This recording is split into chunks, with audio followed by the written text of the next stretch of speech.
उत्तर प्रदेश की बहुचर्चित और सबसे ज़्यादा विवादित 69,000 शिक्षक भर्ती के संदर्भ में आज माननीय हाईकोर्ट के डबल बेंच के द्वारा आदेश पारित कर दिया गया है। अभी हालांकि रिटन फॉर्म में कोर्ट ऑर्डर कॉपी नहीं आई हुई है, लेकिन इसी के बीच में सोशल मीडिया साइट्स पर 69,000 शिक्षक भर्ती को लेकर के बहुत ज़्यादा विवादास्पद स्थिति बनी हुई है। इसी के बीच में पूरे बैकग्राउंड के बारे में तो बात करेंगे ही करेंगे कि ये पूरा केस किस मामले को लेकर के था, और साथ ही साथ उत्तर प्रदेश में जो बीएड और डीएलएड विवाद का मामला है वो इस केस से फिर से पनपता हुआ दिख रहा है। क्योंकि अगर इस पूरे बैकग्राउंड को आप समझेंगे तो यहाँ पर फिर से चयन दोबारा हो सकती है, और इस मामले को लेकर के डीएलएड अभ्यर्थी कहीं ना कहीं बीएड अभ्यर्थियों को चैलेंज कर सकते हैं कोर्ट में, क्योंकि सुप्रीम कोर्ट के 11 अगस्त 2023 के वर्डिक्ट और 8 अप्रैल 2024 के क्लेरिफिकेशन वर्डिक्ट के हिसाब से 11 अगस्त 2023 के बाद से कोई भी अपॉइंटमेंट नहीं हो सकता है। तो एक्चुअली क्या होने जा रहा है 69,000 की शिक्षक भर्ती में, इसके बारे में डिटेल में बात करने जा रहे हैं। अंत तक जरूर जुड़े रहिएगा। नमस्कार दोस्तों, मेरा नाम है नीरज, आप देख रहे हैं कैरियर बिट यूट्यूब चैनल। अगर आप इस चैनल पर पहली बार विजिट कर रहे हैं तो इसको सब्सक्राइब करते हुए बेल आइकन को प्रेस करना ना भूलें। सबसे पहले पूरे मामले को मैं समझाता हूँ। आपको ज्ञात होगा जब 69,000 की चयन सूची जारी हुई थी, उसके बाद से एक विवाद जो सबसे ज़्यादा हाईलाइट हुआ, जो कि चुनावों में भी ये मुद्दा बहुत ज़्यादा हाईलाइट हुआ था, आरक्षण विसंगति मामले को लेकर के। लगातार ओबीसी एससी एसटी कैटेगरी के कैंडिडेट धरना प्रदर्शन कर रहे थे और ये आरोप लगा रहे थे, और साथ ही साथ ओबीसी जो पिछड़ा आयोग है उनका भी एक रिपोर्ट आया था कि लगभग 19,000 सीटों का दावा किया जा रहा था कि 19,000 सीटों का आवंटन में कहीं ना कहीं हेर फेर है। और इस मामले को लेकर के हाईकोर्ट में मामला चला गया। हाईकोर्ट के सिंगल बेंच के द्वारा ये आदेश दिया गया कि राज्य सरकार को 3 महीने का समय दिया गया था पूरी लिस्ट को रिविजिट करने के लिए। रिविजिट का मतलब ये होता है कि जो लिस्ट आप ऑलरेडी जारी कर चुके हैं या फिर जो अपॉइंट कर चुके हैं कैंडिडेट को,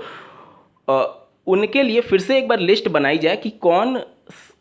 इसमें अंदर होगा और कौन बाहर होगा। कहने का मतलब ये है कि जो पहले लिस्ट जारी हुई थी उसको किनारे करके और फिर से आप सभी मापदंडों को ध्यान में रख करके, आरक्षण के मापदंडों को ध्यान में रख करके फिर से लिस्ट बनाइए।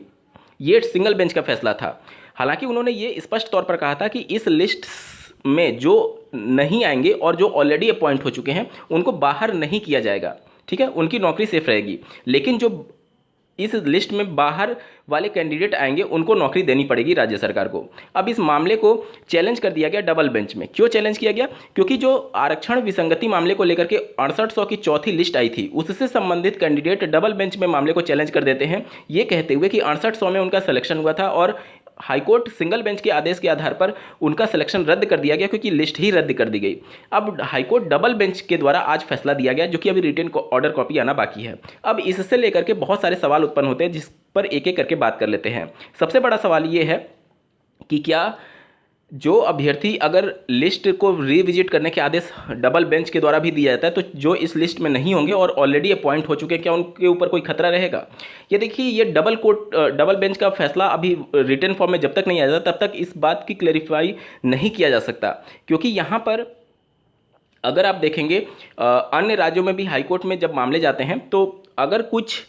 गलती या फिर इस प्रकार के घोटाले जैसे मामले आते हैं तो बहुत पुरानी भर्तियों से भी पूरी भर्ती प्रक्रिया को रद्द कर दिया जाता है। लेकिन यहाँ पर कोई घोटाला या फिर इस प्रकार की चीज़ें कैंडिडेट लेवल पर नहीं हुई है। यहाँ पर जो अगर आरक्षण विसंगति को लेकर के हाईकोर्ट का कोई जजमेंट भी आता है तो सिंगल बेंच ने क्लियर किया था कि जो ऑलरेडी अपॉइंट हो चुके हैं वो सब कुछ मापदंडों को पूरा करते हुए ही अपॉइंट हुए हैं, तो उनकी कोई गलती नहीं मानी जा सकती। तो हो सकता है डबल बेंच के द्वारा भी उनको सेफ कर दिया जाए, भले ही वो लिस्ट में आए या ना आए। दूसरा सवाल ये आता है कि जैसे आपको ज्ञात होगा रिविजिट करने जैसी स्थिति फिर से उत्पन्न होती है और मान लीजिए नया लिस्ट बना और जो कैंडिडेट मान लीजिए इस लिस्ट में शामिल हुए और अगर वो बीएड हुए तो क्या उनको नियुक्ति मिल सकती है? यहाँ पर सोचने वाली बात यह है कि एक ही भर्ती की पूरी प्रक्रिया भी चल रही है। अभी भर्ती पूरी तरीके से कंप्लीट नहीं माना जाएगा। क्यों नहीं माना जाएगा? क्योंकि ये मामला अभी हाईकोर्ट में पेंडिंग था और हाईकोर्ट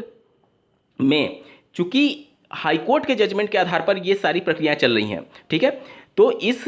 कंडीशन में अगर पहले इस भर्ती में बीएड अपॉइंट हो चुका है तो ऐसे कैंडिडेट जो कि इस भर्ती प्रक्रिया से प्रभावित हो रहे हैं और आरक्षण विसंगति की वजह से या फिर किसी भी कारणवश अगर उनको बाद में नियुक्ति देनी पड़ रही है तो आर्टिकल 14 के अंतर्गत वो भी नियुक्ति के हकदार हो जाएंगे। हालांकि ये बहुत विवाद का विषय होगा क्योंकि सुप्रीम कोर्ट का जो वर्डिक्ट है वो सीधे इसको कॉन्फ्लिक्ट करेगा। साथ ही साथ आर्टिकल 14 भी यहाँ पर सीधे तौर पर इन्वॉल्व होगा कि एक ही भर्ती प्रक्रिया में एक कैंडिडेट एलिजिबल है, दूसरा एलिजिबल नहीं माना जा रहा है, ठीक है। और जहाँ तक बात है कि यहाँ पर बीएड कैंडिडेट कैसे अपॉइंट हो सकते हैं, तो यहाँ पर अगर आप देखेंगे जब श्री राम शरण मौर्य वाला केस आया था, जो कि अन्य राज्यों में भी इस बात को लेकर के बहुत विवाद हुआ, अन्य हाईकोर्ट में भी बहुत विवाद हुआ, वहाँ पर राम शरण मौर्य वाले केस में एनसीटी के गजट नोटिफिकेशन को चैलेंज नहीं किया गया था, बल्कि उत्तर प्रदेश में जो अध्यापक सेवा नियमावली में संशोधन किया गया था बीएड को शामिल करने को लेकर के, वो संशोधन बाद में किया गया जब एडवर्टीजमेंट जारी हो गया 69,000 शिक्षक भर्ती का। इसके बाद से जब परीक्षा करा ली गई और उसके बाद जाकर के जब 7 जनवरी 2019 को, 6 जनवरी को परीक्षा हुई थी 2019 में, और 7 जनवरी 2019 को जाकर के जब राज्य सरकार के द्वारा क्वालिफाइंग मार्क्स डिसाइड किया जाता है, उसके बाद जाकर के ये संशोधन करते हैं अध्यापक सेवा नियमावली 1981 में और बीएड को शामिल करने के आदेश पारित करते हैं। उस आदेश को चैलेंज किया गया था, ना कि एनसीटी के 28 जून 2018 के गजट नोटिफिकेशन को, जिसको माननीय पटना हाईकोर्ट ने भी अपने कोर्ट ऑर्डर में लिखा हुआ है और अन्य राज्यों ने भी ये, जब हाईकोर्ट में हियरिंग चल रही थी तो उस मामले में ये बातें प्रकाश में आई हुई थी। तो राम शरण मौर्य वाले केस में अगर आप देखेंगे तो माननीय सुप्रीम कोर्ट का जो जजमेंट है वो क्लेरिफाई करता है कि वहाँ पर एनसीटी का गजट नोटिफिकेशन चैलेंज नहीं था, और इन्हीं सब पॉइंट्स को लेकर के राम शरण मौर्य वाले में सुप्रीम कोर्ट ने बीएड को राइटली अलाउ कहा था, क्योंकि वहाँ पर हाई कोर्ट ने भी बीएड को अलाउ करने की बात कही थी। तो यहाँ पर बीएड को लेकर के भविष्य में कोई संशय नहीं रहेगा कि उनकी अपॉइंटमेंट हो सकती है या नहीं हो सकती है। ये विषय जरूर रहेगा कि आर्टिकल 14 ज़्यादा हावी है या फिर सुप्रीम कोर्ट का वो वर्डिक्ट ज़्यादा हावी है कि 11 अगस्त के बाद अपॉइंटमेंट नहीं हो सकते हैं। वैसे देखा जाए तो आर्टिकल 14 जो है वो ज़्यादा हावी होगा, क्योंकि उस समय की परिस्थिति के हिसाब से अगर एक कैंडिडेट उसी भर्ती में एलिजिबल है तो यहाँ पर कैंडिडेट की गलती नहीं है, बल्कि राज्य सरकार या फिर जो भी शिक्षा विभाग की लिस्ट थी, अगर उसमें कुछ विसंगति है तो उसका खामियाजा अभ्यर्थियों को शायद ना दिया जाए, और बीएड अभ्यर्थियों अगर कोई नई लिस्ट बनती भी है और अगर उसमें बीएड अपॉइंट के लिए सिलेक्शन किया जाता है तो निश्चित तौर पर उनको नौकरी मिल सकती है आर्टिकल 14 के अंतर्गत। ठीक है,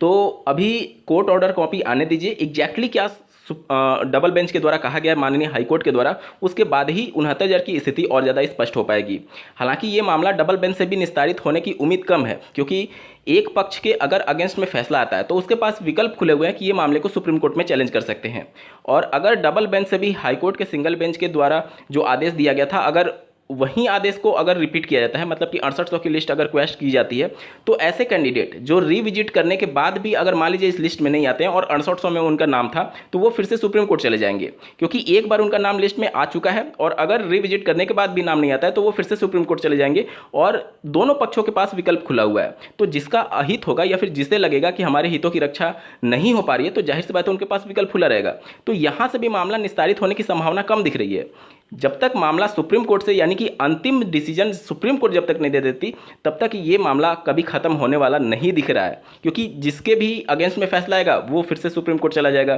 तो ये मामला अभी भी यहाँ से रुकने की संभावना कम रहेगी, लेकिन कोर्ट ऑर्डर कॉपी आने दीजिए, उसके बाद ही एग्जैक्टली पता चल पाएगा कि 69,000 में अगला रुख क्या होने वाला है।